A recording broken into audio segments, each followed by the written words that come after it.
नमस्कार दोस्तों, उन्नयन प्रकाशन के इस YouTube चैनल पर आपका स्वागत है। हार्दिक अभिनंदन है। आज शहीद दिवस है। दरअसल 90 साल पहले यानी 23 मार्च 1931 को आज ही के दिन भगत सिंह और उनके साथी राजगुरु और सुखदेव को फांसी दी गई थी। उनकी शहादत को देश हमेशा नमन करता रहेगा। 23 मार्च 1931 को 7:23 संध्या में क्रांतिकारी भगत सिंह, राजगुरु और सुखदेव को फांसी दी गई थी। भारतवर्ष को आज़ाद कराने के लिए इन वीर सपूतों ने हंसते हंसते फांसी का फंदा चूम लिया था। इसलिए इस दिन को शहीद दिवस कहा जाता है। भगत सिंह और उनके साथी राजगुरु और सुखदेव को फांसी दिया जाना हमारे देश के इतिहास की सबसे बड़ी एवं महत्वपूर्ण घटनाओं में से एक है। भारत के इन महान सपूतों को ब्रिटिश हुकूमत ने लाहौर जेल में फांसी पर लटकाया था। इन स्वतंत्रता सेनानियों के बलिदान को कभी भुलाया नहीं जा सकता। अंग्रेजों ने इन तीनों को तय तारीख से पहले ही फांसी दे दी थी।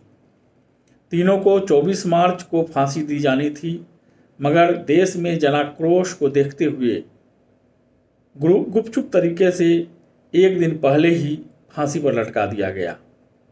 फांसी की पूरी प्रक्रिया को गुप्त रखा गया था।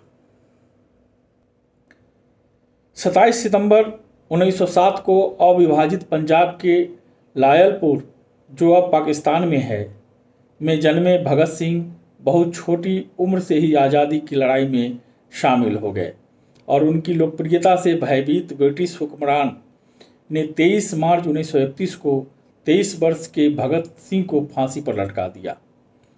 उनका अंतिम संस्कार सतलज के तट पर किया गया था। 1928 में ब्रिटिश पुलिस अधिकारी जॉन सॉन्डर्स की हत्या के लिए उन्हें फांसी की सजा दी गई थी। उन्होंने गलती से उसे ब्रिटिश पुलिस अधीक्षक जेम्स स्कॉट समझ लिया था। स्कॉट ने उस लाठीचार्ज का आदेश दिया था जिसमें लाला लाजपत राय की मृत्यु हो गई थी। भगत सिंह अपने साहसी कारनामों के कारण युवाओं के लिए प्रेरणा बन गए। उन्होंने 8 अप्रैल 1929 को अपने साथियों के साथ इनकलाब जिंदाबाद का नारा लगाते हुए केंद्रीय विधानसभा में बम फेंके। सेंट्रल असेंबली में बम विस्फोट करके उन्होंने ब्रिटिश साम्राज्य के खिलाफ खुले विद्रोह को बुलंदी प्रदान की। उन्होंने असेंबली में बम फेंककर भागने से मना कर दिया था। भगत सिंह करीब 2 साल जेल में रहे।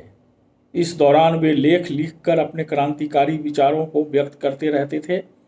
जेल में रहते हुए भी उनका अध्ययन लगातार जारी रहा।